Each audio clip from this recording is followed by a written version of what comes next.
Halo, ketemu lagi dengan saya Iman Prabowo. Nah, di video kita kali ini saya akan menjelaskan mengenai cara memasang drum elektrik. Cuman yang bisa saya lakukan adalah saya mengajarkan Yamaha drum elektrik saya, yaitu DTX 6 gitu, 6 seri 6K3X gitu. Karena kalau seri-seri yang lain saya nggak tahu. Sejujurnya di dunia drum elektrik saya masih baru banget gitu. Walaupun di dunia drum akustik saya udah main drum lebih dari 15 tahun dan udah ngajar juga udah 15 tahun lebih gitu. Dan udah banyak nyobain drum-drum yang lain. Nah, kemarin itu ketika saya masang drum elektrik, jadi kan dari tokonya diantar ke rumah saya, terus kemudian ada dua box, yang satu 25 kilo beratnya, yang satu 33 kilo. Terus kemudian diturunin lah sama mereka gitu. Terus si orangnya ngomong ke saya, "Mas, kita nggak bantu masang ya?" Saya dalam hati langsung, "Ya, kalau masang mah gampang kali, Mas." Saya langsung ngomong kayak gitu, "Kalau masang saya bisa kok." Dalam hati saya, ya gue udah 15 tahun main drum lebih gitu, 15 tahun lebih main drum, ya gue pasti gampang lah masang kayak ginian gitu loh.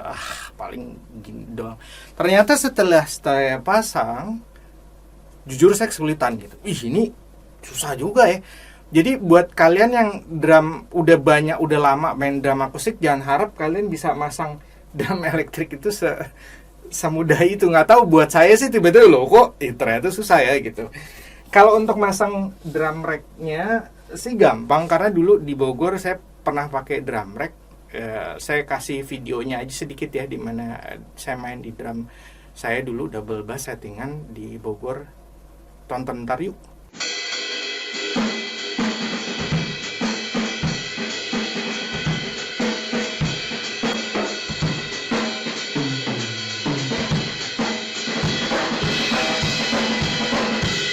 Nah, kayak gitu. Itu kalau untuk urusan racknya sih gampang. Tapi kemudian saya mulai bermasalah ketika masangin hi-hat nih, simbal-simbalnya. Masang drum racknya, masang ininya sih gampang.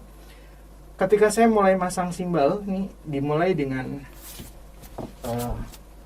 crash, right?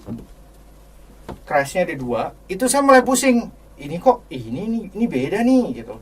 Belum dia masih ditancepin elektroniknya gitu.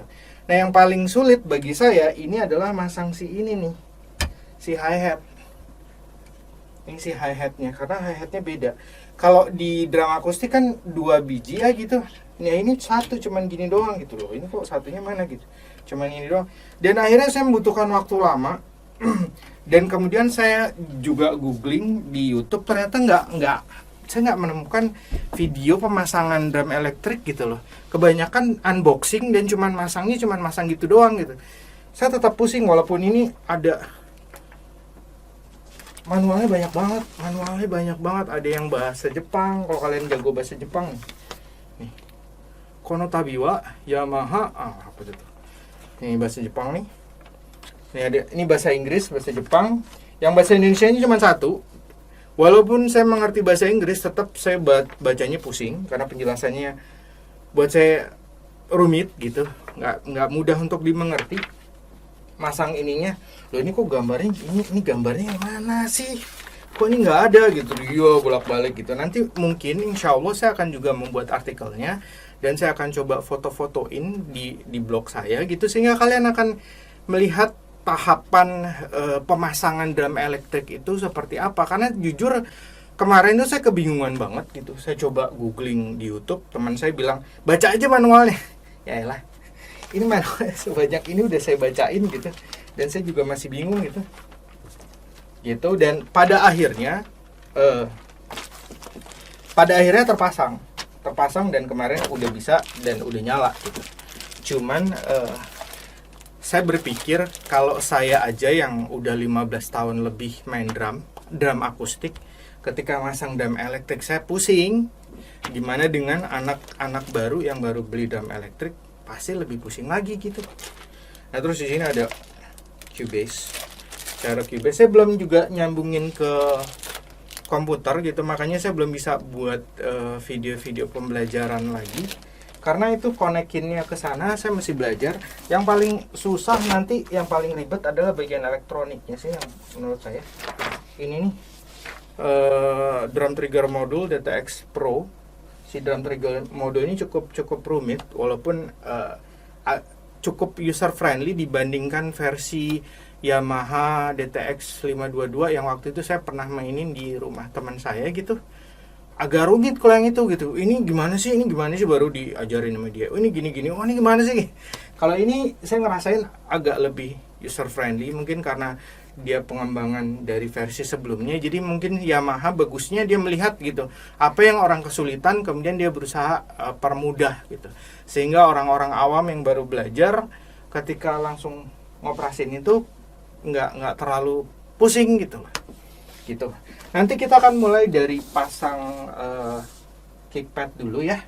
Karena biasanya kalau saya pasang drum itu saya selalu, kalau di drum akustik ya. Kalau di drum akustik biasanya kalau saya pasang drum itu biasanya mulai dengan bass drum dulu dan pasang pedalnya. Nanti kita akan mulai, saya akan pisahin satu persatu. Saya akan buat videonya terpisah mungkin dan terstruktur. Insya Allah saya berusaha untuk terstruktur mungkin, sehingga nanti kalian akan bisa dari sini ke sini, dari sini ke sini. Kita akan mulai dengan kickpadnya, cara masang kickpad gitu. Terus kemudian kita akan masuk ke masang si racknya ini.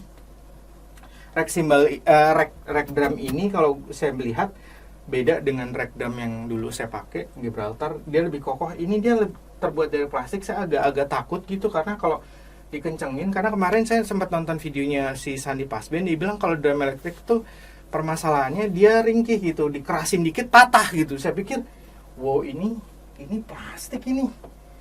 Kalau di rack drum akustik dia besi gitu loh. Jadi kalau dikencengin entah besinya jadi pengok gitu, tapi nggak sampai patah gitu. Ini kalau patah begini, kalau plastiknya patah kan saya nggak tahu cari gantinya di mana gitu. Makanya jadi sepertinya kita perlu berhati-hati.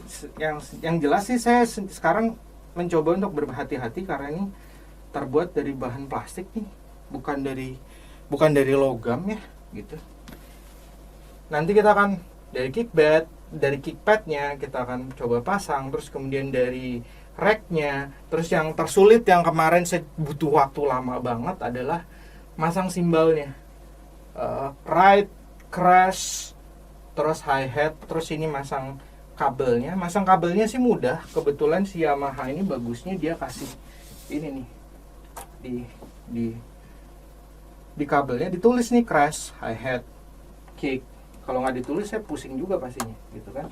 Nah kemudian dia juga dijelasin cara nyalain si drum modulnya. Nanti insya Allah saya akan buat satu persatu gitu. Nanti ini saya akan bongkar dulu drum ini, saya akan bongkar. Kita akan mulai dari awal lagi. Habis video ini insya Allah saya akan bongkar nih drumnya. Terus kemudian kita akan mulai satu persatu pasang sampai nanti dia jadi lagi seperti ini. Dan kemungkinan nanti kalau kalian mau, ini jujur ya, posisinya masih belum dapat saya gitu karena ini gini, kalau crash di sini udah enak, tapi kalau ini terlalu dekat gitu. Ketika saya mukul ini terlalu dekat gitu, saya perlu jauhin ke sana gitu. Saya perlu kejauhin ke sana, nggak bisa karena dia bukan pakai boom stand. Kalau boom stand itu adalah simbal yang dia bisa begini nih, miring, jadi bisa dikesanain lebih gampang gitu. Ini lurus gitu, udah begini aja gitu. Kalau mau dikesanain saya mesti saya mesti mikir dulu gitu. Ini gimana cara ya? Ini gimana cara? Rack ini kalau dibandingin sama rack drum Gibraltar yang saya pakai, dia lebih fleksibel. Yang Gibraltar itu lebih, apalagi kalau kalian pakai boom stand, mungkin karena ini tipe yang Yamaha yang menengah kali ya. Kalau DTX yang mungkin 7, 9 yang di versi di atasnya, dia udah pakai, saya lihat sih sudah pakai kayak boom stand gitu, jadi memudahkan untuk memasangnya. Kalau ini untuk kita bisa masang sesuai dengan postur tubuh kita. Ini sekarang saya juga ganti pakai snare stand. Saya beli snare stand sendiri karena saya terbiasa untuk memisahkan gitu. Jadi enak kalau pakai snare stand sendiri itu lebih enak gitu ketimbang ditaruh di situ. Kita lebih bisa bebas pindah-pindahinnya ke lebih ke arah yang sudut yang kita mauin gitu. Ini saya masih bermasalah di sini. Nanti insya Allah saya akan buat step by stepnya dan juga artikelnya di blog saya, sehingga nanti kalian yang beli Yamaha DTX 6 semoga sih jadi nggak kesulitan, nggak kayak saya nyari di YouTube nggak ada sih, kebanyakan unboxing gitu terus baca itu pusing gitu. Ya itu pertimbangan saya ingin membuat video penjelasan ini, karena saya yang sudah lebih dari 15 tahun main drum, ketika masang drum elektrik saya pusing gitu, karena ini drum elektrik yang pertama kalinya saya punya drum elektrik, jadi ternyata sistemnya beda gitu. Jadi nanti saya akan jelaskan, dan kalau saya nanti sudah bisa menyambungkan ke komputernya, merekamnya segala macam, insya Allah juga akan saya sharingkan sehingga nanti kalian akan bisa lebih melihat. Tapi saya melihat sih bahwa ini jauh lebih mudah ketimbang drum akustik. Nanti saya akan juga, kita akan membicarakan apa sih kelebihan drum akustik, kekurangan drum akustik, kelebihan drum elektrik, kekurangan drum elektrik apa, sehingga nanti kalian bisa memutuskan sendiri, gue mendingan beli drum elektrik. Kalau buat saya pribadi, sekarang saya lebih mendingan drum elektrik. Kenapa? Nggak butuh peredaman. Satu, peredaman ini mahal. Terus kalau udah peredaman setelah 5 tahun, ini nggak bisa, kalau udah dibongkar udah gitu aja, nggak bisa dijual lagi gitu. Nah sementara kalau drum elektrik, kalau suatu saat kalian mau jual, kalian mesti bisa dapat uangnya. Jadi banyak hal lah. Terus kalian juga nggak perlu beli simbal, nggak ada kemungkinan simbal sobek, nggak ada kemungkinan drum head sobek. Terus stick juga pastinya lebih awet karena kalian nggak mukul ke drum. Kalau mukul ke drum jauh lebih cepet rusaknya. Jadi saya rasa sekian dulu. Mungkin besok saya akan rapikan dulu ini. Saya akan mulai dari sini, terus baru bertahap, sehingga nanti kalian akan bisa melihat cara memasang drum elektrik dari nol banget, seperti yang saya kemarin pusing gitu. Oke, sampai ketemu lagi. Talk to you soon and salam drummer.